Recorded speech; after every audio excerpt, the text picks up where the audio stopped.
Corona காலத்தில் பல்லு பழனிசாமி ஆட்சியில் எல்லா கம்பெனியும் மூடிட்டு போயிட்டான். அவன் வெறும் அந்த சசிகலா காலம் மட்டும்தான் நக்கனான்னு நீங்கள் நினச்சின்னு இருப்பீங்க.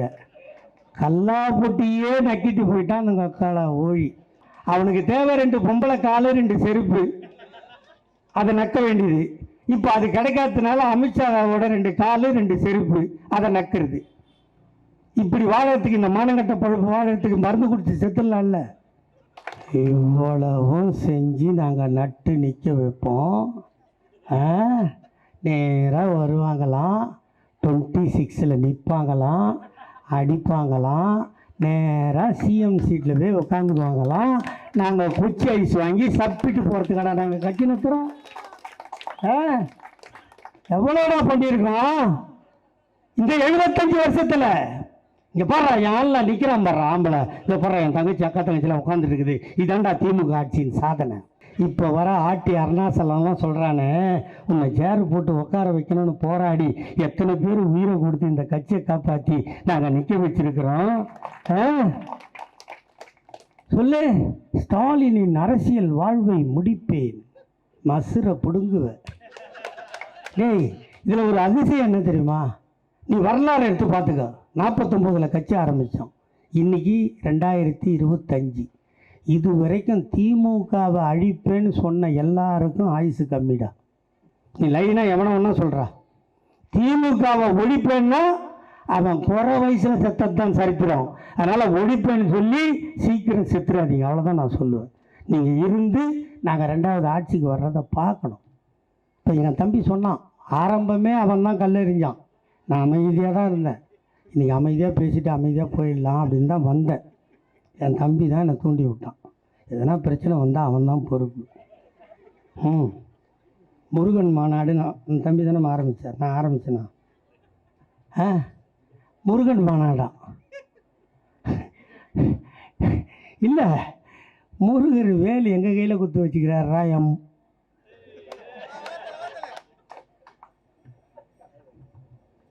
சொல்லுவானா? ஏன்னா மாவட்ட செயலாளர் கேட்கணும், இல்லைன்னா அவர் என்னை அடுத்த வாட்டி கூட்டத்துக்கு கூட மாட்டார். எனக்கு நீ சோறே போடலன்னா கூட தண்ணி குடிச்சிட்டு வாழ்ந்துருவேன். இந்த மேடையும் மைக்கில்னு நான் செத்தே போயிடுவேன். அது ஒரு 8 மாதம் அந்த கஷ்டத்தை அனுபவித்தேன் நான். ஜூலை மாதம் 18ஆம் தேதி ஜெயிலுக்கு போயிட்டு, ஆகஸ்ட் மாதம் 16ஆம் தேதி வெளியே வந்துட்டு, பிப்ரவரி மாதம் வரைக்கும் இந்த மேடையும் மைக்கும் கிடைக்கல. பைத்தியக்காரனை மாதிரி சுற்றிட்டு இருந்தேன். அந்த கஷ்டம் எனக்கு தான் தெரியும். இவ்வளவு நாங்கள் செஞ்சால், நான் தான் சொல்கிறேன், பிஜேபி மாநாடு தைரியமாக போடலாமா இல்லையா? ஆம்பளை தானே, ஒரு ஆத்தாளுக்கு தானே பிறந்தீங்க, ஆத்தா பால் தானே குடிச்சிங்க, நாய் பால் குடிக்கல. அட மானங்கட்ட ஒக்காலா ஓடிங்களா, சாமி பின்னாடி ஒழிஞ்சிக்கின்னு எங்கள் மயிரை பிடுங்க வேண்டுறீங்களே, வெக்கமானடா உங்களுக்கு? ஆம்பளை தைரியமாக வாடா, நாங்கள் பிஜேபி மாநாடு போடுறோம் சொல்லி பாரு. முருகர் பின்னாடி ஒழிஞ்சிக்கிறீங்க, உத்தரப்பிரதேசத்தில் போய் ராமர் பின்னாடி ஒழிஞ்சிங்க. அவர் காலில் இருக்கிற செருப்பு கைட்டு அடிச்சாரா இல்லையா? அந்த ஊர்லேயே தோற்றிங்களா இல்லையா? சொல்லுங்கள் நீங்களே. கேரளாவுக்கு போனீங்க, தைரியமாக ஐயப்பன் முட்டி போட்டு காலை கட்டிக்கின்னு தானே உட்காந்துக்கிறாரு, எங்கே கையை கைட்டுவாருன்னு அங்கே போனீங்க. ஐயப்பன் கட்டின கையை கைட்டி கன்னத்தில் வச்சு கேரளா இருந்து தத்தினாரா இல்லையா? பெங்களூரு போனீங்க, பஜ்ரங் தல் அப்படின்னா தெரியுதா? ஆஞ்சநேயர். இப்போ நான் நெத்தியில் ஒரு பொட்டு வச்சுக்கிறேன், தெரியுதா? அழிஞ்சிடுச்சா? இருக்கு. அது என்ன பொட்டு? செந்தூரம். தம்பி கண்டுபிடிச்சான் பாரு கரெக்டாக. இதை ஏன் வச்சுக்கிறேன் தெரியுமா? நான் 91ல் ஜெயலலிதா ஆட்சிக்கு வந்துடுச்சு. ஆட்சிக்கு வந்தோன்னா பார்க்குறவங்களாம் பிடிச்சி உள்ளே போட்டு பெல்ட் எடுக்குது. 91 புதுசு இல்லை, ஊராக கேட்டு போட்டுச்சு தெரியுமா உங்களுக்கு? அது போகிற வழியெல்லாம் கேட்டு போட்டுதா? அப்போ பிறந்த பிள்ளைங்க பாதி பேர் நீ எங்கே பிறந்தேன்னு கேட்டால் ஆஸ்பத்திரி பேர் சொல்ல மாட்டான். பாய்ஸ் கார்டன் கேட்டு போட்டுருந்தாங்க, அங்கே பிறந்துடுச்சு. பீட்டர்ஸ் ரோடு கேட்டு போட்டுருந்தாங்க, அங்கே பிறந்துடுச்சின்னு சொல்லுவாங்க. அப்போ எங்கள் ஆத்தா என்ன பண்ணிச்சு, திடீர்னு கூப்பிட்டுது ஒரு நாள். எங்கடா போகிறேன்னு நினச்சி கூட்டத்துக்கு தான். அப்பாப்பா இங்கே வாடா இங்கே வாடான்னு கூப்பிட்டு இதை தான் எடுத்து வச்சுது நெத்தியில். ஏமா இதுன்னு கேட்டேன். டேயப்பா, ஜெயலலிதா ஆட்சிக்கு வந்துருச்சான், எல்லாரையும் உள்ளே பிடிச்சி போடுதான், நீ இதை வச்சுக்கின்னு போனீன்னா ஆஞ்சநேயர் உன்னை ஏபிடி பார்சல் சர்வீஸ் மாதிரி வீட்டில் கொண்டாந்து சேர்த்துவார், இதை வச்சுன்னு போனேன்னான்னு. எங்கள் ஆத்தா செத்து போச்சு, அது ஞாபகமாக வச்சுங்கிறேன். இது ஏன் நெத்தியில் வைக்கிறது தப்பு இல்லை. நடந்து போகிற பாயை கூட்டாமல் நிச்சயில் வச்சா தப்பு தானே. அதை தான் பிஜேபி சொல்கிறோம், நாங்கள் வானான்றோம். உடனே எங்களை சாமிக்கு எதிரின்றான். எங்கள் வீட்டில் வந்து பாரேன், ஒரு 4500 வாடகை வாங்கலாம். அவ்வளோ பெரிய ரூமு, பூஜை ரூம், 156 படம் எங்கள் நைனா வச்சுட்டு போன படம். அதுக்கு பொட்டு வைக்கிறதுக்குள்ளேயே என் பொண்டாட்டிக்கு மயக்கம் வந்துடும். நான் இப்போ 6 படமாக ஆக்கிட்டேன். செத்து போன நைனா கோச்சிக்க மாட்டார் அப்படின்ட்டு எடுத்து போட்டுட்டேன். எல்லா பூஜையும் கும்பிடுவோம். நாங்கள் என்ன வானா நான் சொல்கிறேன், நீங்கள் என்ன சொல்கிறீங்க, பட்டு புடவை மிளகாவை எரித்து யாகம் பண்ணோன்றீங்க. நாங்கள் அப்படி இல்லை, முனீஸ்வரனுக்கு சுருட்டு வைப்போம், குவார்ட்ரு பாட்டில் திறந்து வைப்போம், கத்தியில் விபூதி பட்டை அடித்து வைப்போம். இதெல்லாம் நீங்கள் ஒத்துப்பீங்களா? இதெல்லாம் சாமின்னு ஒத்துப்பீங்களா? ஒத்துக்க மாட்டீங்க. உங்களுக்கு நான் சத்யா அடப்பா இது சாமி போயிருக்கலாம் போல்த. ஆமாம், ஒரு 4 கோட்டை வாங்கி காலையில் பிளாக்கில் விற்றா நான் பழப்பா அது ஓடும் இல்லை. இப்படிலாம் பண்ணுறீங்களே, முருகனை கேவலப்படுத்துகிற வேலை தானே. முருகனை கேவலப்படுத்துகிற வேலையா இல்லையா இது சொல்லு. அதில் சொல்கிறானுங்க, திராவிடத்தை அழிக்க வேலெடுத்து வா முருகா போஸ்டர் ஒன்று ஒட்டானுங்களா. அவருக்கு தான் வேலையா? எவ்வளோ பேர் கும்பிட்றான் சாமி. நான் என்ன சொல்கிறேன், அண்ணன் தா வேலுக்கும் என் தம்பி ராஜா அன்பழகனுக்கும் பிஜேபி காரனை எவனா ஒருத்தனை பார்த்தினா, இப்போ இங்கே அது இந்த துண்டுலாம் போட்டிங்கல்ல, அந்த தம்பிங்கெல்லாம் கூப்பிட்டு ஆளுக்கு ஒரு சின்ன சின்ன வேலை வாங்கி கையில் கொடுத்துருங்க. பிஜேபிக்காரன் தெரிஞ்சுதான் நாக்கை இழுத்து வச்சு ஒரு குத்து முருகான்னு குத்து பக்கால ஓழி. அவன் 2 மணி நேரம் அந்த வேதனையை தாங்கட்டான். டேய், எங்கள் கட்சியில் இருக்கான்டா, எங்கள் கட்சியில் இருக்கான். மீடியா ஆட்டோ இல்லை, அதில் அந்த பறவை காவடின்னு சொல்லுவாங்க தெரியுமா, அதில் நம்மளால சுற்றிட்டு போல. நம்ம கோயில் கும்பாபிஷேகம் நடக்கலை. இந்த சுதந்திரம் வாங்கி 75 வருஷத்தில் 3000 கோயிலுக்கு குடமுழுக்கும் கும்பாபிஷேகமும் நடத்தணும்னு சொன்னால் அது திமுக ஆட்சியில் மட்டும்தான்டா, வேற எவன் ஆட்சியிலும் இல்லை. நீங்கள் என்ன சொல்ல வரீங்க பிஜேபி? இப்போ எவனோ உண்டியில் துட்டு போடக்கூடாது, தட்டில் போடணும். மாமா அதை வாங்கி நெய் வாங்கி சாப்பிட்டு மாமியோட சந்தோஷமாக உல்லாசமாக வாழணும். அதானே உனக்கு வேலை? இல்லை, நாங்கள் உண்டியலில் தான் போடுவோம், உடச்சி கேமரா வச்சு எண்ணுவோம், எண்ணி அந்த கோயிலுக்கு மண்டபம் கட்டுவோம், ஐயருக்கு சம்பளம் கொடுப்போம், அவன் குடும்பத்து பிள்ளைங்க படிக்கலைன்னா அந்த படிக்கிற செலவு கொடுப்போம், அதில் கல்யாண சத்திரம் கட்டுவோம், அன்னதானம் போடுவோம். பிஜேபி என்ன சொல்கிறான், அறநிலையத்துறையே ஆலயத்தை விட்டு வெளியேறு, இவன்லாம் உள்ள போய் பூந்தரலாம். ஒருத்தனாவது எவனோ மினிமினும் இல்லாத பார்த்துக்கிறீங்களா? நம்மளாம் எவ்வளோ வறண்டு போய்க்கிறோம், மொழு இருப்போம். இப்போ அந்த மொழுன்னு இருக்கிறது குறைஞ்சி போச்சு. அதுலேயும் போட்டாரப்படுற பாவி அறநிலையத்துறை மந்திரியா, முழு நேர சாமியார். 24 ஹவர்ஸில் 4 ஹவர்ஸ் கூட ஃபேமிலி மேன் கிடையாது, 24 ஹவர்ஸ் சாமியார். எந்த கோயிலில் என்ன நடக்கணும், இவ்வளோ வேலை நடக்குது, அவனுங்களுக்கு எரியுது இதை பார்த்தா. அதனால் இங்கே சாமி கும்பிட்றவங்க இருந்தாலும், இங்கே வேணால் பிஜேபிக்காரன் இருந்தால் அவன் காதை பிடிச்சி மொல்லமாக கூட்டம் அடிக்கலாம் மாட்டேன். நான் 10 நிமிஷம் நான் பேசிட்டு மந்திரிச்சிட்டு போகிறேன், அடுத்த நாள் அவன் திமுகவுக்கு வந்துடுவான். பாவிங்களா, உங்களுக்கும் சேர்த்து தாண்டா அழுகுறோம். இப்போ தமிழ்நாட்டில் யாரா தலைவர்? நயினார் நாகேந்திரன். அவன் ஒரு பேக்வேர்டு தானே. இங்கே திமுக ஆட்சியில் இல்லைன்னா மாமியோ மாமாவோ தான் தலைவராக வந்திருப்பாங்க. திமுக ஆட்சி இருக்கிறதுனால தான் பிற்படுத்தப்பட்ட நயினார் நாகேந்திரனும் மிகவும் பின்தங்கிய முருகனும் அண்ணாமலையும் தமிழிசையும் இங்கே தலைவரானாங்கன்னா அதுக்கும் திமுக இருக்கிறதுனால தாண்டா உங்களுக்கு அந்த தலைவர் பதவி கூட கிடைச்சிது.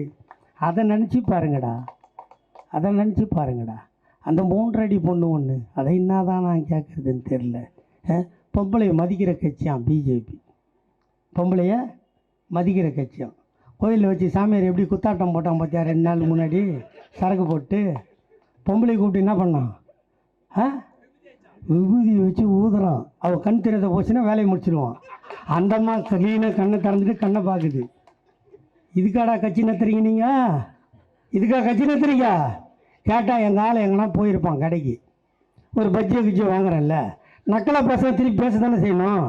அதை பேசினா அதை வீடியோ எடுத்து திமுகவினர் பஜ்ஜி போண்டாவுக்கு சண்டை போடுகிறார்கள். உங்களை யாருன்னா கையை பூச்சி தான் போய் கம்ப்ளைண்ட் கொடுறா. எங்களை சொல்கிறீங்க? சட்டம் ஒழுங்கு கெட்டு போச்சான். என் அம்மா ஆட்சியில் அந்த துறைமுகத்தில் ஒரு எம்எல்ஏ வந்தான பழக்கருப்பையாவா, அவன் பொண்டாட்டி தாலி செய்யணும் 15 சவரம். யார் அவன்? எம்எல்ஏம்மா. அவள் தாலி 5 சவரம் காணும். ஜெயலலிதா சாவர வரைக்கும் கண்டுபிடிக்கல. அவங்க ஆட்சி யோகியமான ஆட்சியாம். எங்கள் ஆட்சியில் நடந்ததுடா. கிண்டியில் அண்ணா யூனிவர்சிட்டியில் நடந்ததா இல்லையா மேட்ரு? நடந்தால் அரை மணி நேரத்தில் எஃப்ஐஆர் போட்டோம். 3.25 மணி நேரம் ஆளை அரெஸ்ட் பண்ணோம். 5 மாதம் கேஸை நடத்தணும். அவனை தண்டனை வாங்கி ஜெயிலில் போட்டோம். ஆனால் பொள்ளாச்சியில் நடந்ததை யார் மயில பிடுங்கிட்டா? அதிமுக காரனை. யோகியன் பேசுறீங்க. யார் யோகியனை பற்றி பேசுறது? ஊழலை பற்றி ஏன் பேசுறது? துரோகத்தை பற்றி யார் பேசுறது? அதிமுக என்ற கட்சியே துரோகத்தின் மறு உருவம். எம்ஜிஆர் கலைஞருக்கு துரோகம் பண்ணார். எம்ஜிஆருக்கு ஜெயலலிதா துரோகம் பண்ணுச்சு. ஜெயலலிதாவுக்கு சசிகலா துரோகம் பண்ணா. சசிகலாவுக்கு ஓபிஎஸ் இபிஎஸ் துரோகம் பண்ணா. இபிஎஸ்க்கு ஓபிஎஸ், ஓபிஎஸ்க்கு இபிஎஸ் மாறி மாறி துரோகம் பண்ணா. அதுக்கு நாங்கள் என்னடா பண்ண முடியும்? எங்களை இருக்கிற கட்சியெல்லாம் பாரு. பாட்டாளி மக்கள் கட்சின்னு ஒரு கட்சி. என் வாயில் நின்ன கட்சி எதுவுமே உருப்படல சாமி. என் வாயில் எவன் நின்னானோ அவெல்லாம் இப்போ அட்ரஸ் இல்லாமல் போயிட்டான். தமிழிசை அக்கா, புஷ்ப அக்கா, அண்ணாமலை. ஐயோ அண்ணாமலை சொன்னான் பாரு, அண்ணா அறிவாலயத்திலிருந்து செங்கல்லை தம்பி தான் கரெக்டாக சொல்கிறார். ஒருவர் எப்படி நம்ம சொன்னால் புடுங்குவோம். நம்மளுக்கு பேர் புடுங்கி. அவன் உரிகிறவன் உருவானான். அவ்வளோ பெரிய நல்ல வேலைக்காரன் பற்றியா அவன் வர சொல்ல. தன்னந்தனியாக உதயநிதி மவுண்ட் ரோடுக்கு வர சொல்ல. அவர் வேறு இப்போ எந்த செனாட்டுக்கு மயிர் பிடிங்கிறான்னு அவரை தான் போய் கேட்கணும். இதுக்கு ஒரு கட்சி, பாட்டாளி மக்கள் கட்சி. அப்பம் அவனுக்கு சண்டைங்க. அப்பம் பிள்ளைக்கு சண்டை. அவர் அப்பா என்ன சொல்கிறார்? நாங்கிற வரைக்கும் நான் தான் தலைவர், செயல் தலைவராக இரு, நான் செத்தப்புறம் வாழ்கிறேன், நீ இருக்கும்போதே கொடுத்துருன்றான். இவன் உயிரோடு அறுத்து கொத்தா எடுத்துக்கணுன்றான். இதுக்கு திமுக தான் காரணமா? ஏண்டா எங்கன்னா யாராவது கர்ப்பம் தரிச்சா கூட அது கூட திமுக காரணம்னு சொல்கிறீங்களோ? இது என்னடா பேச்சு இது? உங்கள் அப்படி அந்தாலும் சொல்கிறான், என் பொண்டாட்டியை பாட்டில் எடுத்து அடித்தான், கொஞ்சம் தப்புச்சு எங்கள் பொண்டாட்டி தலை, இல்லைன்னா மண்டை கிஞ்சிருக்கும், என்னை டெய்லி சாவடிக்கிறான். இந்த படுபாய் ஒத்த பிள்ளையை பெற்றுட்டு நான் படாத பாடுபடுறேன். ஆனால் குடும்ப அரசியல் சொல்கிறான்ல, அவனுக்கெல்லாம் இதெல்லாம் குடும்பம் கிடையாது. அன்புமணி ராமதாஸோட பிள்ளை இல்லை. அப்போ யாரா? அவங்க அம்மா பிடிக்கல. மூப்பனாரோட பையன் ஜிகே வாசனா பான்பராக் வாயில் ஒன்றும் இல்லாதே மெல்றது எப்படின்னு அவங்ககிட்ட தான் கற்றுக்கணும். அந்த ஆடு மாடுலாம் மேய்ஞ்சிடுச்சுன்னா ஒரு ஓரமாக படுத்துக்கின்னு உள்ளுங்கிறத தள்ளி மெல்லும் தெரியுமா? அது மாதிரியே இருப்பான் ஆள். அதிமுகன்னு ஒரு கட்சி. அதை சொல்லணுமான்னு எனக்கு கேவலமாக இருக்குது. அந்த கட்சியை சொல்லணுமான்னு கேவலமாக இருக்குது. வீரம் மாதிரி பேசுகிறானுங்க. இவங்களை கொண்டு போய் மதுரையில் உட்கார வச்சுட்டு வீடியோ போடுறாங்க, பெரியாரையும் அண்ணாவையும் கேவலப்படுத்துகிற மாதிரி. அதுக்கு அவன் இந்த இதில் மதுரையில் ஒருத்தங்கிறான், அந்த ஆர்பி உதயகுமாரா, காகிதம் பொறிக்கு ரோல் சினிமாவில் ஓனன்னா அவன் தான் ஒரிஜினல் கேரக்டர். ஒரிஜினலாக இருப்பான், சேவிக்கே பண்ண மாட்டான்மா. மூஞ்சியும் மீசு எல்லாம் ஒன்றா இருக்கும். செருப்பு போட மாட்டான். ஏண்டான்னு கேள, சட்டசபை அம்மா உழவுற கோயில், அது உள்ள செருப்பு போடும். அவன் நடந்து போகிற இடத்துல ஒரு ஆணியை நட்டு வைங்களாம்ப்பா பாவீங்களா? இதுதான் போகிறீங்க. கேஸ் வந்தால் கூட நானே வந்து வாதாடுறேன். எதுக்கு நீங்களாம்? அவன் நடந்து போகிறாங்க, அம்மா உழவுன கோயிலாம், செருப்பு போட மாட்டானான், ஒரு ஆணி செருப்பை போட்டு வை கீழே. அவன் அப்படிங்கிறானா? அந்த இன்னொரு மந்திரி இருந்தானே செல்லூர் ராஜா, பேரை பாரு. அதாங்க அவனை பாருங்களேன், நெத்தியில் நம்ம கூட தானே பொட்டு வச்சுக்கிறான். ஆள் ஒன்று வச்சுருப்போம். 6 கலரில் பொட்டு வச்சுட்டு 12 கயிறு கையில் கட்டியிருப்பான். ஒரு கிளியை கொடுத்து அவன்கிட்ட நிற்க வச்சிங்கன்னா கிளி ஜோசியம் கேரக்டர் கண்டக்டாக இருப்பான். அவன் மந்திரியாக இருந்தான்ப்பா, மந்திரியாக இருந்தான். இங்கே தான் தாய்மார் தான் நிறைய பேர் இருக்கிறீங்க. ட்ரம்மில் தண்ணி பிடிச்சி வைப்போமா இல்லையா? ட்ரம்மில் தண்ணி பிடிச்சி வச்சா அப்படியே விட்டுருவோமா திறந்து? என்னம்மா பண்ணுவோம்? என்ன போட்டு மூடுவேன்? ஏதோ ஒரு தகரமாக போடு, அதோட விட்டுருவியா? பார்த்தியா, எங்கள் அம்மா சொல்லுது, ட்ரம்மு நிறைய தண்ணி பிடிச்சி வைப்பேன், காக்கா ஆகி போயிடாமல் இருக்கிறதுக்கு தகரத்தை வச்சு மூடுவேன், அந்த தகரம் காற்றுல பறந்து போகுதுன்னு கல்லை தூக்கி வைப்பேன். அவனை கூப்பிட்டு காலால் கால் செருப்பு வச்சு கன்னத்தில் அடிக்கும். அந்த மொக்கால ஓடி என்ன பண்ணான்னு தெரியுங்களா? இந்த தர்மாக்கோல் இல்லைம்மா, தர்மாக்கோல் அதை எடுத்துன்னு போய் வைகை அணையில் ஆவியாக போகிற தண்ணியை மூடுறேன்ட்டான். இப்போ நான் போன வாரம் போனேன் ஆண்டிப்பட்டி கூட்டத்துக்கு. என்ன காரில் எட்டு போகும்போது சொல்லிட்டேன்ப்பா நான் வைகை அணையை பார்த்தே ஆகணும்னா. அவன் சொன்னால் மத்தியானம் சாப்பாட்டுக்கு புதுசாக மீனை பிடிச்சி அங்கேயே ஆகிட்டு இப்போ நான் பார்த்துட்டு தான் ஆண்டிப்பட்டி கூட்டத்துக்கு போவேன்னு. அங்கே நான் போனேன். நான் உஷாரு பேண்ட்டு, ஒரு பிரச்சனையும் இல்லை. ஒன்றிய செயலாளர் எம்எல்ஏ, ஆண்டிப்பட்டி ஒன்றிய செயலாளர் எம்எல்ஏ, அவர் வேட்டி கட்டியிருந்தார். அந்த காரில் உட்காந்து வந்தார் பாரு, லூஸாக இருந்திருக்கும் போது இறங்கி அணைக்கு நடந்து போனால் ஒரு வேஷ்டி இல்லாத பட்டாப்பட்டி டவுஜரோடு நிற்கிறார். என்னென்னு கேட்டால் இதான் வைகை அணையாண்ண. ஆமாம் இதாண்ணா. இதானாங்க அணை, இதாங்க. அப்போ செல்லூர்ராஜ் வந்து மூணுனது எந்த அணையை? இந்த அணை தான்னா. அட மானங்கட்டங்க உக்காலா ஓடி ஒருத்தன் கட்டிங்கிற வேஷ்டியாக இருந்து போகுது. இவன் இங்கே எப்போ தான் அதாவது ஒரு தக்கையை எடுத்து தண்ணியில் வைக்கிறான் வேஷ்டியை மடித்து கட்டிக்கின்னு. இவன் திரும்பி அடுத்த தக்கையை வாங்குறான். அந்த முதல்ல வச்சான்ல தக்கை, இவன் சூத்தில் வந்து அடிக்குது. இதுக்கு எவ்வளோ தெரியும்? அவன் வச்சான் தக்கை, அதெல்லாம் இல்லை எனக்கு பிரச்சனை. அவன் தக்கனை வைக்கட்டும், எதனா வைக்கட்டும், எனக்கு கவலை இல்லை. அதுக்கு தமிழ்நாட்டோட மக்கள் பணம் 38 லட்சம் செலவாக போச்சு. அதுக்கு 2 பள்ளிக்கூடம் கட்டலாமா இல்லையா? யார் அம்மா விட்டு பணம்? உங்கள் அம்மாவுக்கு மைசூர் மகாராஜா கொடுத்த பணம் மாடாது. எங்கள் அம்மா விட்டு பணம்டா. எங்கள் ஆத்தா வாங்குற சீப்புக்கும் சோப்புக்கும் சாந்துக்கும் கண்மைக்கும் ஸ்டிக்கர் பொட்டுக்கும் என் தாய்மார் கட்டுற வரி பணத்தை ரோட்டில் போய் கொட்டினான். அதை விட்டிங்கன்னா இன்னொருத்தர் இருக்கான் வேலுமணி. அவன் இவங்கெல்லாம் பாவம் எம்எல்ஏ போனதை விட தூக்கு போட்டுன்னு சாவலாம். அந்த வேலுமணியை பாருங்களேன் நீங்கள். ஒரு நாளைக்கு பார்த்தீங்கன்னா தாடி ஈடி எல்லாம் பியூர் ஒயிட்டாக இருப்பான். ஒரு நாள் போனீங்கன்னா கருங்குரங்கு மாதிரி எல்லாத்துக்கும் கருப்பு பூசிட்டு இருப்பான். ஒரு நாள் மீசியே இருக்காது. ஒரு நாள் மீசியை தவிர எல்லாத்தையும் வச்சிட்டு இருப்பான். இது இது இவனுக்கு பழைய கதை. இவங்க 2026 யார்? எடப்பாடி பழனிசாமி. அவர் எப்படி சொல்லுவார்? 2026 எல்லாம் நம்ம தோசைலாம் கல்லில் தானே ஊற்றுவோம். காற்றுல தோசை சுடுற ஒரே ஆள் எடப்பாடி பழனிசாமி. 2026 அம்மாவின் ஆட்சி. ஐயோ, இவனுங்க கூடலாம் நம்ம அரசியல் பண்ண வேண்டிய அவசியமாக இருக்குது. எனக்கு முன்னால் பேசிய தம்பி, நான் ஒரு இலக்கிய ஆய்வாளர், நான் ஒரு இலக்கியவாதி என்று சொன்னார். எனக்கு இலக்கியமும் தெரியாது, இலக்கணமும் தெரியாது, பாட்டெழுதவும் தெரியாது, படைக்கவும் தெரியாது.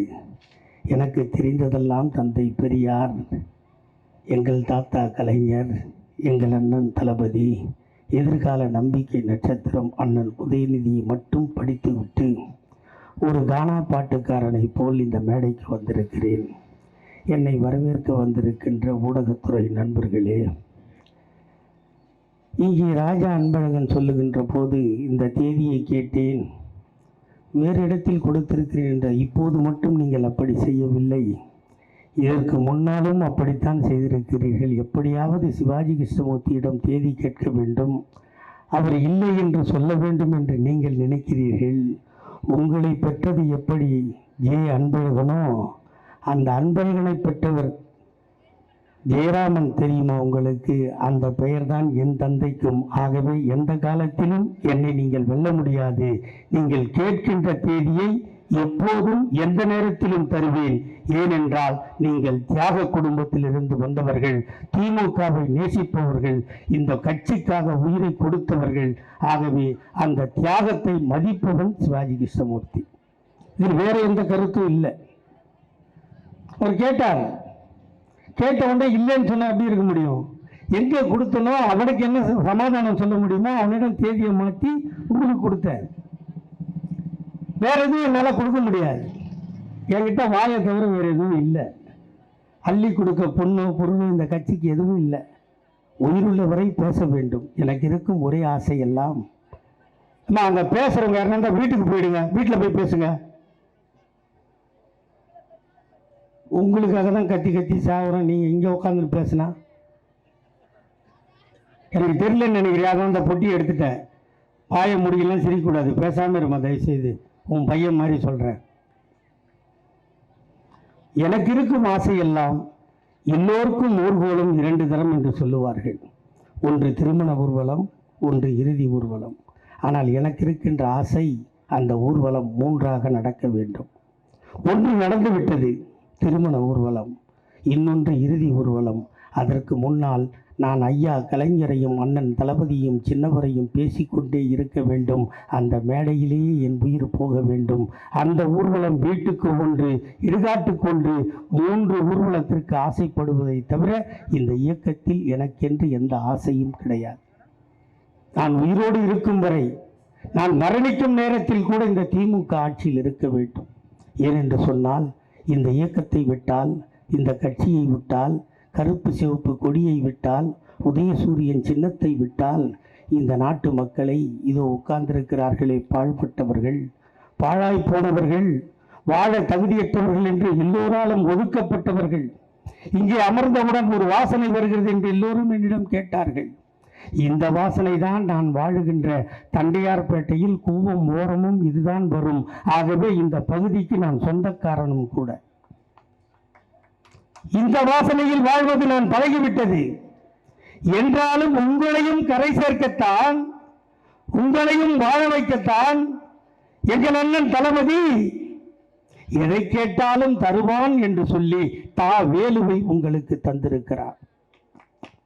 நான் வந்தவுடன் கேட்டேன், இந்த வட்டத்திற்கு அவர் சட்டமன்ற உறுப்பினராகி என்ன செய்து கொடுத்திருக்கிறார். பல்வேறு திட்டங்களை சொன்னார்கள்.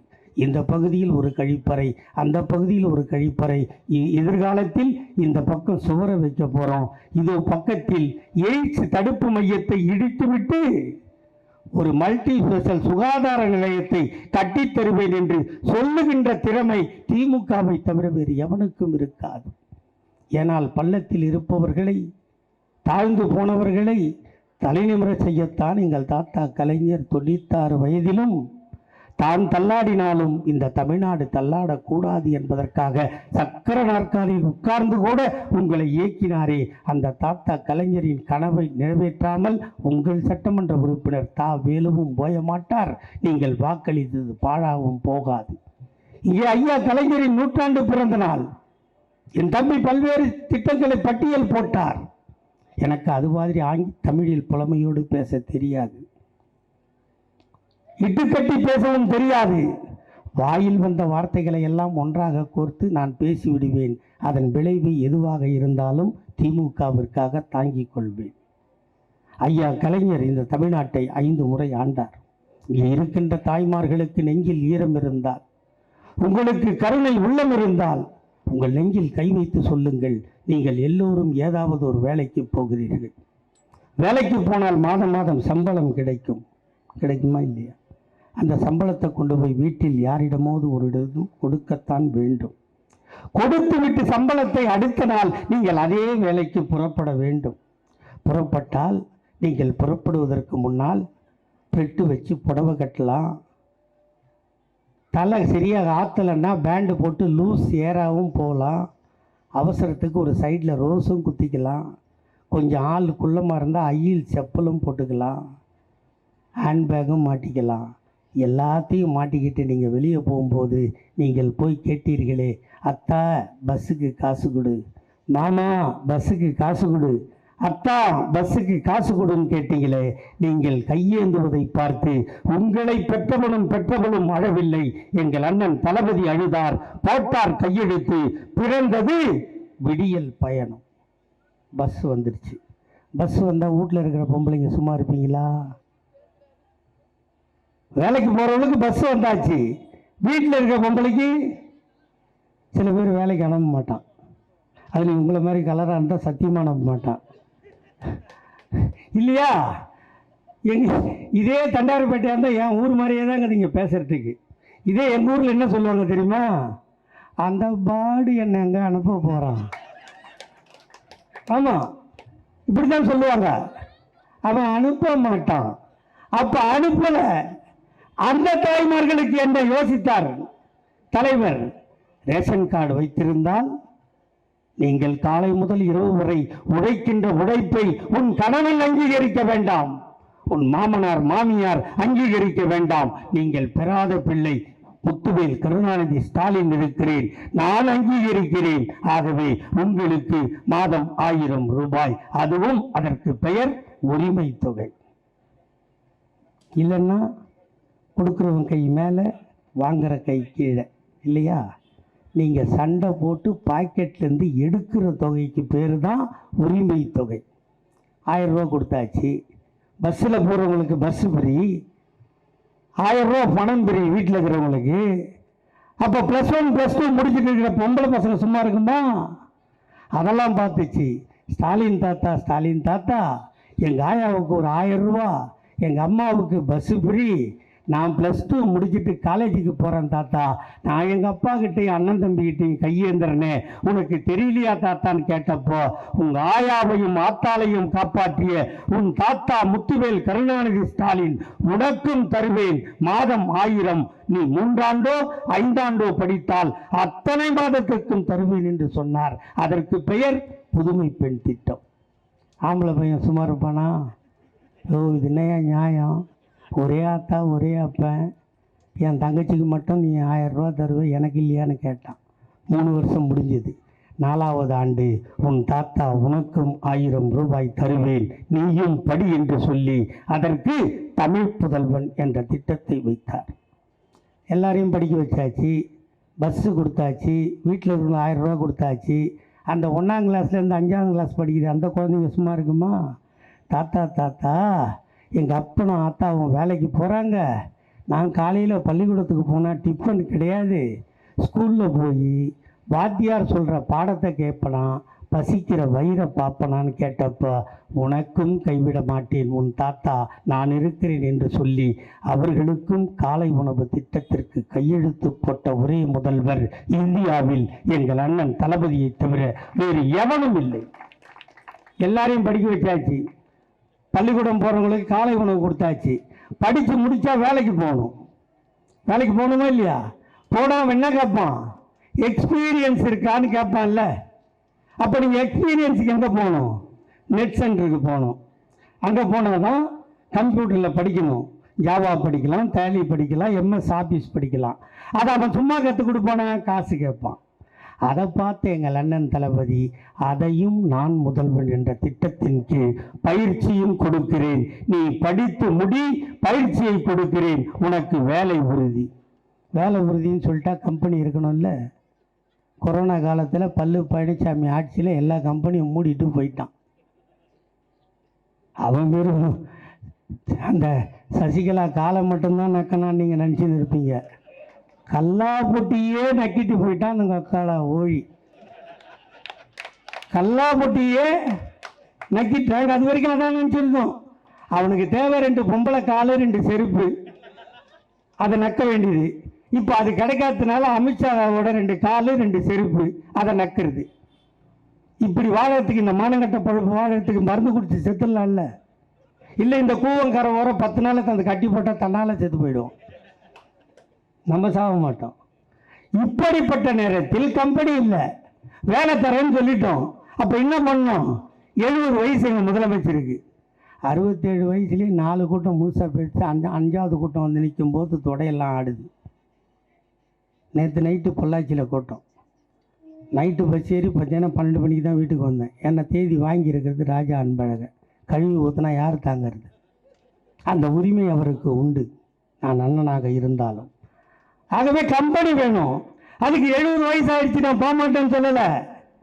உலகம் முழுதும் சுற்றினார், அனைத்து கம்பெனிகளையும் சந்தித்து என்னிடம் திறமையானவர்கள் இருக்கிறார்கள், நீ வந்து அங்கே கம்பெனியை துவங்கு என்று சொல்லி கிட்டத்தட்ட 9 லட்சம் கோடிக்கு கம்பெனிகளை கொண்டு வந்து குவித்து உங்களுக்கு வேலை வாய்ப்பையும் தந்திருக்கிறார். இவ்வளவு எப்படி நடந்துச்சு? 4 வருஷத்தில் கொரோனா வந்துச்சு இல்லை, அப்போ நம்ம ஆட்சியில் இல்லை, அப்போ எதிர்கட்சி தலைவராக தானே இருந்தோம். இவ்வளவு பணம் இப்போ கொடுக்குறோம். ஆனால் அப்போ பழனிசாமிகிட்ட நம்ம என்ன கேட்டோம்? அட பாய் பழனிசாமி, ரயில் ஓடல, பஸ்ஸு ஓடல, சினிமா தேட்டரும் இல்லை, ஒன்றும் இல்லை, ஜனங்க சாவுறாங்கடா, ஒரு 5000 ரூபா கொடுன்னு சொன்னோமா இல்லையா? 5000 ரூபா கொடுத்தா நம்ம பின்னாடி உட்கார லேடிஸை கேட்குறேன், 5000 ரூபா கொடுன்னு நாங்கள் சொன்னோம். 5000 ரூபா கொடுத்தாங்களா கொடுக்கலையாமா? உங்க தான் நல்லா தெரியுது. இல்லை, எவ்வளோ கொடுத்தாங்க? இல்லை, கொடுக்கலன்னா பொய் சொல்லக்கூடாது. பாவம் பழனிசாமி 1000 ரூபா கொடுத்தான். 1000 ரூபா கொடுத்தான். அப்போ நாங்கள் கேட்டோம், மிச்சம் 4000. பணம் எங்கே இருக்கு? யாருக்கு இருக்கு? எங்க கொடுக்கறதுன்னா, ஆனா நாங்க ஆட்சிக்கு வந்து இவ்வளவும் கொடுக்கிறோமே, இதுக்கு பணம் எங்கிருந்து வந்து நாங்க கேட்டோமா? இல்லை. அதுதான் ஐயா தலைவர் கலைஞரின் ரத்தம் எங்கள் அண்ணன் தளபதி உடம்பில் ஓடுவதால் மனமிருந்த காரணத்தால் இவை அத்தனையும் கொடுத்தோம். 4 வருஷம் சொல்றாங்க. 4 ஆண்டு சாதனை. 1 வருஷம் முழுசா கொரோனால போயிடுச்சு. நாங்கள் வரும்போது ஆஸ்பத்திரியில் பெட் இல்லை, ஆம்புலன்ஸ் இல்லை, எல்லாம் இருந்தால் கேஸ் இல்லை. இல்லையா? ஆஸ்பத்திரியில் பெட்டே இல்லையே. அந்த நேரத்தில் தான் நாங்கள் வந்தோம். அந்த நேரத்தில் என்ன பண்ணோம்? உலகமே என்ன சொல்லுச்சு? அது சிங்கப்பூராக இருக்கட்டும், ரஷ்யாவாக இருக்கட்டும், ஹாங்காங்காக இருக்கட்டும், ஜப்பானாக இருக்கட்டும், எல்லாம் என்ன சொன்னோம்? வீட்டில் இரு, விழித்திரு, தனித்திரு. இதானே சொன்னோம். எல்லாரும் சொன்னோம். நம்ம மாமா மோடி இருக்காருல்ல, அவரு கூட அந்த தாடியை ட்ரிம் பண்ணால் கொரோனா வந்துடும்னு 18 மாதம் தொப்பை வரைக்கும் வளர்த்தாரா இல்லையா? தாடியை வளர்த்தாரு இல்லை. ட்ரிம் பண்ணால் கொரோனா வந்துடும் சொன்னான். இங்கே ஒரு 32 எருமை மாடு இருந்தான் அப்போ ஆட்சியில் மந்திரியா. அதில் ஒரு 3 எருமை மாடு போர்டே வச்சுட்டான். கொரோனா வந்து விட்டது, என்னை சந்திக்க யாரும் வராதீர்கள். வச்சாங்களா இல்லையா? வச்சாங்களா இல்லையா? வைக்கலன்னா என்ன செருப்பால் அடி, வச்சிருந்தா போய் அவனை அடி, யாராவது ஒருத்தனை அடிக்கணும் இல்லையா? அப்படி வச்சுட்டான். ஆனால் உலகமே சொல்லுது எவனையும் பார்க்காதுன்னு. அதை விட கொடுமை எனக்கு. என் பொண்டாட்டிக்கிட்ட போய் அம்மா சுந்தரின்னு அப்படியே நின்று பேசு, நான் திரும்ப மாட்டேன்னா. நான் உன் புருஷன் வந்திருக்கேன்னு. நீ ஒரு நாடோடி ஊரெல்லாம் போய் கொரோனா எடுத்துகிட்டு வந்திருப்ப, உன்னை பார்த்து பேச மாட்டேன்னா. அந்த நிலைமையில் உலகமே தனியாக இருன்னு சொன்னப்போ உலகத்தில் ஒரே ஒரு தலைவன் மட்டும் சொன்னான், ஒன்றிணைவோம் வா என்று சொன்ன ஒரே தலைவன் எங்கள் அண்ணன் தளபதியை தவிர வேறு எவனும் இல்லை. சொன்னாரா இல்லையா? ஒரு டெலிஃபோன் நம்பரை கொடுத்தாரா இல்லையா? டெலிஃபோன் நம்பரில் ஃபோன் பண்ணிங்களா இல்லையா? உங்களுக்கு கேட்டதெல்லாம் வந்ததா இல்லையா? காய்கறி கொடுத்தோம், அரிசி கொடுத்தோம், பருப்பு கொடுத்தோம், மாத்திரை கொடுத்தோம், எல்லாம் கொடுத்தோமா? இப்படி ஆட்சியில் இல்லாத போது உங்களை தேடி தேடி தேடி இப்படி கொடுத்து, இதோ அமர்ந்திருக்கிறாரே ராஜா அன்பழகன், அவரை பெற்றெடுத்த தந்தை ஜே அன்பழகன் கொரோனா தாக்கி செத்து போனார் என்பது உங்களுக்கு தெரியுமா? செத்து போனாரா இல்லையா? அப்ப என்ன தெரியுது இதுல இருந்து? திமுக ஒன்று மட்டும்தான் தன்னை கொடுத்து உன்னை காக்க ஒரு கட்சி தமிழ்நாட்டில் இருக்கிறது என்றால் திமுகவை தவிர வேறு எவனும் இல்லை. காப்பாற்றணுமா இல்லையா? 1000 ரூபா கொடுத்தா என்னடா பண்ணுறது? ஒரு மாதம் கேபிள் டிவிக்கு எவ்வளோ தயார? இங்கே 250, 270, 300, 4 ஐட்டங்குது எனக்கு தெரியும். 150? ஓ, 150 தானாமா? 350? இல்லை, கரெக்டாக சொல்லுங்கள். எவ்வளோமா? வேறு அங்கே பாரு, நீ தப்பா சொல்லிங்கிறாங்க பாரு. எங்கள் அக்கா தங்கச்சி பாரு, 300 ரூபாமா. அந்த உட்கார போய் 1000 ரூபா கொடுத்தா 3 மாதத்துக்கு கேபிள் டிவி பணம் கட்டு வயிற்றுல ஈரத்துணி போட்ட சார. அப்போ ஆட்சியில் இருந்தோம். ஆனால் உங்களை காப்பாற்ற தயாரா இல்லை. நாங்கள் ஆட்சியில் இல்லை. எதிர்காலத்திலும் நீங்கள் எங்களை நம்புவீர்கள் என்ற நம்பிக்கையில் உயிரை கொடுத்து உங்களை காப்பாற்றினோமா இல்லையா? நாங்கள் கொடுத்ததெல்லாம் எங்க வீட்டு பணம். ஆனா அரசாங்க பணத்தை வச்சிருந்த எடப்பாடி பழனிசாமி என்ன பண்ணாரு? கொரோனால அட்மிட் ஆனல ஒவ்வொருத்தரும் அட்மிட் ஆனமா 3 வேளை சாப்பாடு கொடுத்தாங்களா? ஒரு வேலைக்கு எவ்வளவு ஆயிடும்? காலையில் டிஃபனுக்கு ஒரு 50 ரூபா ஆகுமா? மத்தியானம் சாப்பாட்டுக்கு ஒரு 100 ரூபா ஆகுமா? நைட்டு ஒரு 100 ரூபா ஆகுமா? மொத்தத்தையும் கூட்டினா எவ்வளோமா? 250 ரூபா ஆச்சா? சரி, 50 ரூபா எக்ஸ்ட்ரா சரவண பவன்லேருந்து வாங்கி கொடுத்துட்டான்னு நினச்சிக்கோ. 300 ரூபா. எவ்வளோ தெரியுமா பில்லு போட்டு அமுக்கணும் எடப்பாடி பழனிசாமி? ஒவ்வொரு ஆளுக்கும் 650 ரூபா பில்லு போட்டு கொரோனாவில் திருடிய ஒரே குற்றவாளி எடப்பாடி பழனிசாமி தான். இந்த தெருவில் மருந்து கொண்டு வந்து அடிச்சானுங்கல்ல, அதை கையில் பிடிச்சி மோந்து பார்த்தியா? ஒரு வாசனையும் இல்லை. பச்சை தண்ணி அடிச்சுட்டு மருந்து அடிச்சனு கணக்கு. லைசால் வாங்குடான்னா பெனாயில் வாங்குறது, மாப்பு வாங்குடான்னா இத்து போன மாப்பை வாங்குறது, தொடப்பம் வாங்குடான்னா உடையிற தொடப்பத்தை வாங்குறது. இப்படி எல்லாத்துலேயும் கொள்ளை அடித்து குவிச்சிக்கிட்டான். ஆனால் நாங்கள் உங்களுக்காக உடைச்சோம். இவ்வளவும் செய்தாரு. நான் சொன்னேன் 5000 ரூபா கொடுங்க, 1000 ரூபா தான் கொடுத்தான், 4000 ரூபா பணம் இல்லைன்னா. ஆனால் இவ்வளவு திட்டங்களையும் எங்கள் அண்ணன் தளபதி செய்தார் என்று சொன்னால் அது எதனால் என்று சொன்னால் எங்கள் தாத்தா கலைஞரின் ரத்தம் அவர் உடம்பில் ஓடுவதா. தாத்தா கலைஞர் 5 முறை இந்த தமிழ்நாட்டை ஆண்டார். 5 முறை ஆண்டார். 6வது முறையாக நாங்கள் வாக்கு கேட்டு வந்தோம் வீதிக்கு. உங்களிடம் சொன்னோம், என் தாய்மார்களே, ஒரு பெண் குழந்தையை பெற்றுவிட்டால் அதை திருமணம் செய்வதற்கு எவ்வளவு கஷ்டம் என்று எனக்கு தெரியும். அதற்கு திருமணம் என்று வந்துவிட்டால் கவலைப்படாதீர்கள் தாத்தா, நான் இருக்கிறேன், வா. திருமண உதவி திட்டம் ரூபாய் 30,000. திருமணம் முடிந்ததா? அந்த இளம் ஜோடி ஆக்கி சாப்பிட அரிசி இல்லையா? கவலைப்படாதே தாத்தா, நான் இருக்கிறேன், வா. 1 ரூபாய்க்கு 1 கிலோ அரிசி தருகிறேன். அந்த அரிசியை ஆக்கி சாப்பிட கேஸ் அடுப்பும் இல்லையா? கவலைப்படாதே தாத்தா, நான் இருக்கிறேன், வா. கேஸ் அடுப்பும் இலவசமாய் தருகிறேன். ஆக்கி சாப்பிட்ட இளம் ஜோடிக்கு பொழுது போகவில்லையா? கவலைப்படாதே தாத்தா, நான் இருக்கிறேன், வா. இலவசமாய் வண்ண தொலைக்காட்சி பெட்டி தருகிறேன். சந்தோஷமாக வாழட்டும். மணமகன் மணமகளை கர்ப்பமாக்கி விட்டானா? 7 மாதம் ஆகி போனதா? அவளுக்கு கொடுக்க சத்தான உணவு வாங்கி கொடுக்க கணவனிடம் காசு இல்லையா? கவலைப்படாதே தாத்தா, நான் இருக்கிறேன், வா. மாதம் 1000 வீதம் 3 மாதம் 3000 தருகிறேன். வயிற்றில் இருக்கின்ற குழந்தையை சத்தாக காப்பாற்று. பிள்ளை பெற்றுவிட்டாயா? பெற்றுவிட்ட குழந்தைக்கு பால் சுரக்கவில்லையா? அவளுக்கு சத்தான உணவு வாங்கி கொடுக்க கணவனிடம் காசு இல்லையா? கவலைப்படாதே தாத்தா, நான் இருக்கிறேன், வா. மீண்டும் 1000 வீதம் 3 மாதம் தருகிறேன். சத்தாக சாப்பிட்டு முத்தாக பிள்ளையை காப்பாற்று. காப்பாற்றிய பிள்ளைக்கு பள்ளிக்கு போனானா? அவன் சபலையாக இருக்கிறானா? அவனுக்கு சத்தான உணவு கிடைக்கவில்லையா? கவலைப்படாதே தாத்தா, நான் இருக்கிறேன், வா. சத்துணவில் வாரம் 5 முட்டை தருகிறேன். அவன் சத்தாக சாப்பிட்டு படிக்கட்டும். அவன் பள்ளிக்கூடம் போவதற்கு ஃபீஸ் கட்ட உன்னிடம் பணம் இல்லையா? கவலைப்படாதே தாத்தா, நான் இருக்கிறேன், வா. School fees free, uniform free, புத்தகம் ஃப்ரீ, புத்தகம் போடுகின்ற பையும் ஃப்ரீ. அவன் பஸ்ஸிலே போவதற்கு இலவச பஸ் பாஸும் ஃப்ரீ. அவன் படித்தானா? +1 போனானா? சைக்கிள் ஓட்டுவானா? வாங்கி கொடுக்க உன்னிடம் பணம் இல்லையா? கவலைப்படாதே தாத்தா, நான் இருக்கிறேன், வா. இலவசமாய் சைக்கிள் தருகிறேன். அவன் சந்தோஷமாக படிக்கட்டும். +1 +2 முடித்தானா? அவன் கல்லூரிக்கு போக வேண்டுமா? காசு கட்ட உன்னிடம் பணம் இல்லையா? அவன் தான் வீட்டில் முதல் கிராஜுவேட்டா? கவலைப்படாதே தாத்தா, நான் இருக்கிறேன், வா. காலேஜ் ஃபீஸும் இலவசம். அவனும் காதலித்தானா? அவனும் திருமணம் முடிந்ததா? அவனும் கர்ப்பமாக்கினானா? இப்படி கொடுத்து கொண்டே இருக்கிறேன். பெத்து பெத்து பெத்து பெத்து வயதாகி போனாயா? நீயும் கவலைப்படாதே தாத்தா, நான் இருக்கிறேன், வா. 58 வயதாகி போனதா? இலவசமாய் பஸ் பாஸ் தருகிறேன். சந்தோஷமாக பேரனை பார், பேத்தியை பார், சந்தோஷமாக வாழு. 60 வயதாகி போனதா? 750 ரூபாய் பென்ஷன் தருகிறேன். சந்தோஷமாக வாழு. காலம் கெட்டு போனதா? நீ சிக்காகி போனாயா? ஆஸ்பத்திரிக்கு போவதற்கு ஆட்டோவிற்கு பணம் இல்லையா? கவலைப்படாதே தாத்தா, நான் விட்ட 108 ஆம்புலன்ஸை கூப்பிடு. இலவசமாய் ஆஸ்பத்திரிக்கு போ. வைத்தியன் பணம் கேட்கிறானா? கவலைப்படாதே தாத்தா, நான் கொடுத்த கலைஞர் காப்பீட்டு அட்டையை காட்டு. 1 லட்சம் ஃப்ரீ. வைத்தியம் பார், வீட்டுக்கு வா. காலம் கெட்டு போனதா? நீ செத்து போனாயா? உன் பிணத்தை தூக்க 4 பேர் இல்லையா? தன்மானம் தடுக்கிறதா? கவலைப்படாதே தாத்தா, நான் போட்ட சட்டம் மார்ச்சரி வேணும் ஃப்ரீ. பார்த்தாயா? அழுதாயா?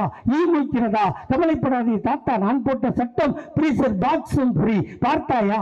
அழுதாயா? சுடுகாடு போனாயா? புதைக்க வேண்டுமா? கொளுத்த வேண்டுமா? தாத்தா, நான் போட்ட சட்டம் புதைப்பதும் ஃப்ரீ, கொளுத்துவதும் ஃப்ரீ. வீட்டுக்கு வந்தாயா? டெத் சர்டிபிகேட் வேண்டுமா? தாத்தா, நான் போட்ட சட்டம் டெத் சர்டிபிகேட்டும் ஃப்ரீ, பர்த் சர்டிபிகேட்டும் ஃப்ரீ. இப்படி கருவறை முதல் கல்லறை வரை இலவசங்களை வாரி வழங்கிய இந்தியாவின் ஒரே முதலமைச்சர் எங்கள் தாத்தா டாக்டர் கலைஞர். சொல்றதுக்கு இவ்வளோ மூச்சு வாங்குது. எங்க தாத்தா எவ்வளோ கஷ்டப்பட்டிருப்பார் இல்லையா? அதோட விட்டாரா? அதோட விட்டாரா? இல்லை. நீங்க சொன்னீங்க பார், அதோ போறான் நம்பி, அதோ போறான் 1.5 கண்ணு, அதோ போறான் ஒத்த கையன். சொன்னமா இல்லையா? சொல்லி நம்மெல்லாம் சிரிச்சமா இல்லையா? ஆனால் அவர்களை பார்த்து எங்கள் தாத்தா கலைஞர் சிரிக்கவில்லை.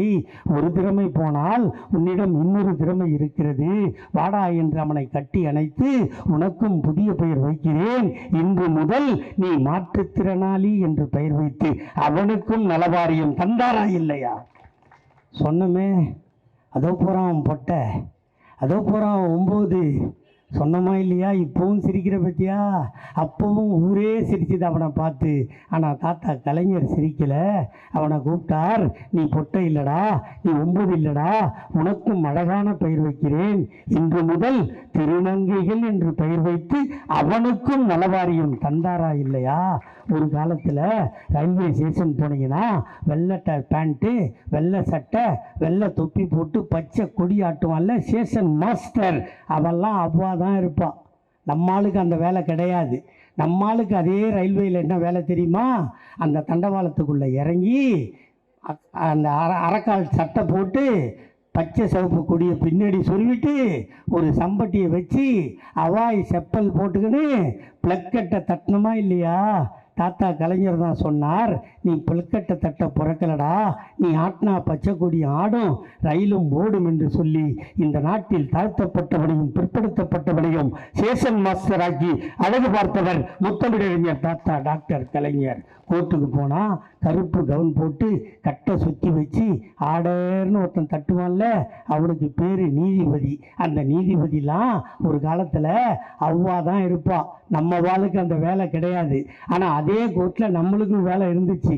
என்ன வேலைன்னா சிகப்பு தொப்பி போட்டு சிகப்பு பட்டை போட்டு சைலன்ஸ்ன்னு கத்துற வேலை. தாத்தா கலைஞர் சொன்னார், நீ சைலன்ஸ்ன்னு கத்த பிறக்கலடா, நீ அடித்தா கட்டை சுற்றியும் அடைக்கும் சட்டமும் பேசும் என்று சொல்லி இந்த நாட்டில் தாழ்த்தப்பட்டவனையும் பிற்படுத்தப்பட்டவனையும் நீதிபதியாக்கி அழகு பார்த்தவர் முத்தமிழறிஞர் தாத்தா டாக்டர் கலைஞர். கோயிலுக்கு போனால் கோயில் வாசல்ல நைலான் கயிறு கட்டி பெரிய மணி இருக்குல்ல, அதை ஆட்டுறது நம்ம வேலை. அதே கோயிலுக்குள்ள வெள்ளி தட்டில் சின்ன மணி வச்சு ஆட்டுற ஒரு பேர் கொஞ்சி மணி. அவ்வா தான் அதை ஆட்டுவா, நம்மெல்லாம் ஆட்டப்படாது. தாத்தா கலைஞர் சொன்னார், நீ பெரிய மணி ஆட்ட பிறக்கலடா, நீ ஆட்டினா வெள்ளி மணியும் ஆடும் ஆண்டவனும் பேசுவான் என்று சொல்லி அனைத்து ஜாதிக்காரனும் அர்ச்சகராகலாம் என்ற சட்டத்தை போட்டவர் எங்கள் தாத்தா டாக்டர் கலைஞர். இவ்வளவும் செஞ்சு நாங்கள் நட்டு நிற்க வைப்போம். நேராக வருவாங்களாம், 26 நிற்பாங்களாம், அடிப்பாங்களாம், நேராக சிஎம் சீட்டில் போய் உட்காந்துக்குவாங்களாம். நாங்கள் குச்சி ஐஸ் வாங்கி சப்பிட்டு போகிறதுக்கான நாங்கள் கட்சி நிறுத்துகிறோம். எவ்வளோடா பண்ணியிருக்கோம் இந்த 75 வருஷத்தில். இங்கே பாரு, என் ஆளில் நிற்கிறான் பாரு ஆம்பளை, இங்கே பாரு என் தங்கச்சி அக்கா தங்கச்சியில் உட்காந்துட்டு இருக்குது. இதாண்டா திமுக ஆட்சியின் சாதனை. ஒரு காலத்தில் உட்கார விடுவான் நம்ம ஒன்று, ஒரு காலத்துக்கு முன்னாடி சேர் போட்டு உட்காந்து என்ன சொல்லுவான், ஒரு பொண்ணு பார்க்க, ஒரு கை நினைக்க, ஒரு நிச்சயதாம்பலம், இப்படி சேர் போட்டு உட்காந்தா பெரியவங்க வருவான். நேரா எருமை மாடு மாதிரி உட்காந்துருக்கீங்க, ஆம்பளை நிற்கிறான், எந்திரி சொன்னாங்களா இல்லையா? உங்கள் வீட்டில் ஆயா தாத்தா படம் இருக்கா இருக்கா இல்லையா? பாரு அந்த படத்தில் ஆயா கஷ்டப்பட்டு வாய வைத்த கட்டி 4 மோந்திரம் தாத்தாவுக்கு வாங்கி வைப்பான். இவனுக்கு பட்டு வெட்டி பட்டு சட்டை எடுத்து கொடுத்து பட்டு அங்கவஸ்திரம் போட்டு இந்த ஸ்டுடியோவுக்கு போட்டோ கூப்பிட்டு போனா எங்கள் ஆயா கொடுத்த மோந்திரத்தை போட்டுக்கிட்டு கால் மேலே கால் போட்டு அந்த மோந்திரம் தெரிகிற மாதிரி மொத்த சேர்லையும் உட்காந்துருவான். அப்போல்லாம் அந்த மடக்கு சேர், இரும்பு சேர் உட்காந்துருவான். எங்கள் ஆயாவுக்கு என்ன வேலை தெரியுமா? இவனுக்கு 4 மோந்திரம், பட்டு வேஷ்டி, முடிஞ்சா தடி கொம்பு, இவ்வளோத்தையும் அவள் பட்டினி கடந்து வாங்கி கொடுப்பாள். இவன் கல்லில் அந்த 4 மோதிரம் கடிச்சிருந்துன்னு வச்சுக்க, எடுத்து போய் அப்பயே கள்ளசாராயம் குடிச்சு செத்துருப்பான். இவனை காப்பாற்றி வேஷ்டி சட்டை போட்டு ஸ்டுடியோவுக்கு கூப்பிட்டு போனால் இவன் கால் மேலே கால் போட்டு உட்காந்துக்கின்னு எங்கள் ஆயாவுக்கு அந்த சேரோட முனையை பிடிச்சி நிற்க சொல்லும். சொன்னானா இல்லையாம்மா? சொன்னானா இல்லையா? இப்போ வர ஆட்டி அருணாசலம்லாம் சொல்கிறானே, உன்னை சேரு போட்டு உட்கார வைக்கணும்னு போராடி எத்தனை பேர் உயிரை கொடுத்து இந்த கட்சியை காப்பாற்றி நாங்கள் நிற்க வச்சிருக்கிறோம்.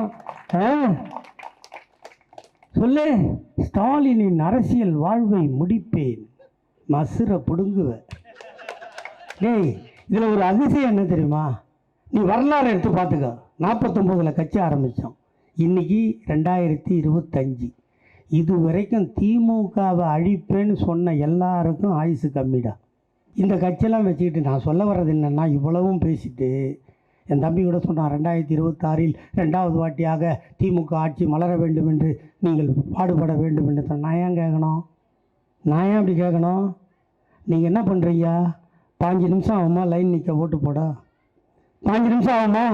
இல்லை 1/2 ஹவர் ஆகுமா? முன்னாடியாவது ஓட்டு சீட்டை பிரித்து முத்திரையை எடுத்து மயில குத்தி சீட்டில் குத்தி மடித்து பொட்டியில் போடணும் இல்லையா? இப்போ அந்த வேலை இல்லை. மிஷினு உதயசூரியன் நேராக ஒரு பட்டனு, அது அமுக்குனா கீன்னு ஒரு சவுண்டு. இவ்வளோ தானே. 1/2 மணி நேரம் செலவு பண்ணுவியா? 1/2 மணி நேரம் செலவாகுமா?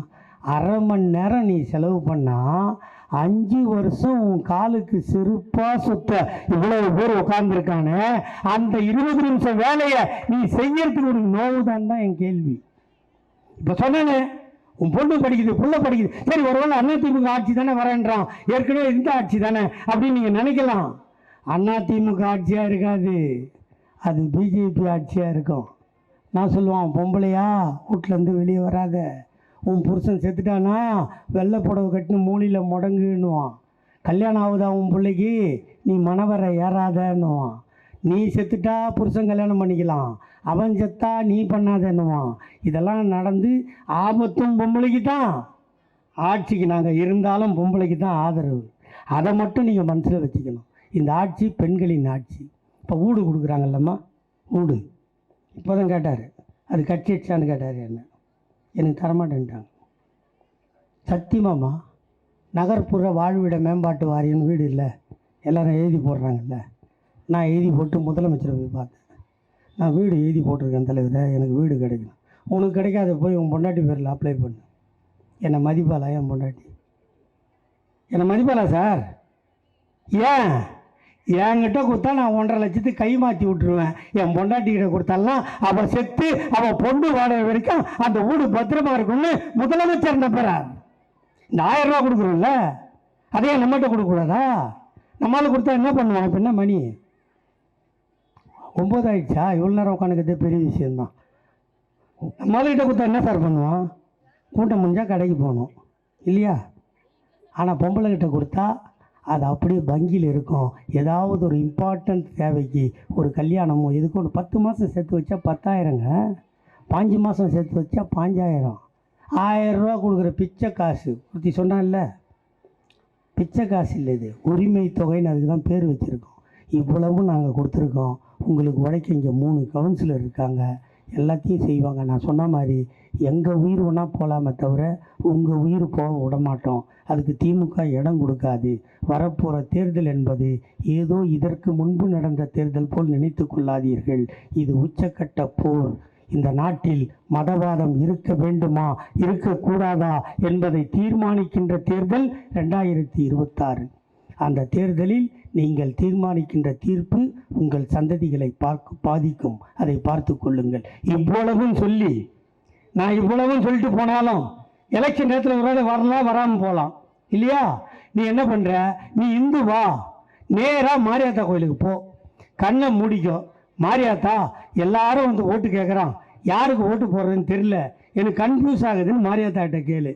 மாரியாத்தா சொல்லுவா, ஆடும் கோழியும் வெட்டக்கூடாது, ஐயனாருக்கு கோட்டு வைக்கக்கூடாதுன்னு சொல்கிற பிஜேபி அதிமுக கூட்டணி ஓட்டு போடாதுன்னுவார். வாங்க உதயசூரியனுக்கு போடுங்க. நீங்கள் முஸ்லீமாக இருந்தால் நேராக மசூதிக்கு போ, அல்லாஹ் உருவம் இல்லாதவர். நீங்கள் காகித மில்லத்தை கூப்பிடுங்க, காகித மில்லத்துக்கு கேளுங்க. காகித மில்லத் எல்லாரும் ஓட்டு கேட்குறான், நான் யாருக்கு ஓட்டு போடுறது? காகித மில்லத் சொல்லுவார், நான் முஸ்லீம் மக்களை யார் காப்பாற்றுவார் என்று நான் கண்கலங்கி தவித்த போது என் கரங்களை பற்றி கொண்டு 3.5% இடஒதுக்கீடு தந்து, முஸ்லீம்களுக்கு நலவாரியம் தந்து, உலமாக்களுக்கெல்லாம் உதவி செய்து, ஓதுவாருக்கெல்லாம் சைக்கிள் கொடுத்த ஐயா கலைஞரின் உதயசூரியன் சின்னத்துக்கு ஓட்டு போடுன்னு காகித மில்லத் சொல்லுவார். நீ கிறிஸ்டினா இருந்தால் நேராக சர்ச்சுக்கு போ, முட்டியை போடு, இயேசுநாதரை எல்லாரும் ஓட்டு கேட்குறான், நான் யாருக்கு ஓட்டு போடுறதுன்னு அவர்கிட்ட கேளு. அவர் சொல்லுவார், நம்ம பாதிரியாரெல்லாம் கவுனை அவுத்துட்டு ஜட்டியோடு உள்ளே போட பார்த்த அதிமுக பிஜேபி கூட்டணிக்கு ஓட்டு போடாத, திமுகவுக்கு ஓட்டு போடு. இயேசுநாதர் சொல்கிறாரு, மாரியாத்தா சொல்கிறா, காகித மில்லத்தும் சொல்கிறாரு. அதனால் நீங்கள் இவ்வளத்தையும் தெரிஞ்சுக்கிட்டு நீங்கள் உதயசூரியனுக்கு வாக்களித்தாதான் உங்கள் வாழ்வு மலரும் என்பதை முடிவு செய்து வாக்களிப்பீர். உதயசூரியன் வாழ வைப்பீர். தமிழ்நாட்டை வெல்வோம். 200 படைப்போம். வரலாறு. தமிழ்நாடு போராடும். தமிழ்நாடு வெல்லும். வாய்ப்புக்கு நன்றி. வெல்க தமிழ். வணக்கம்.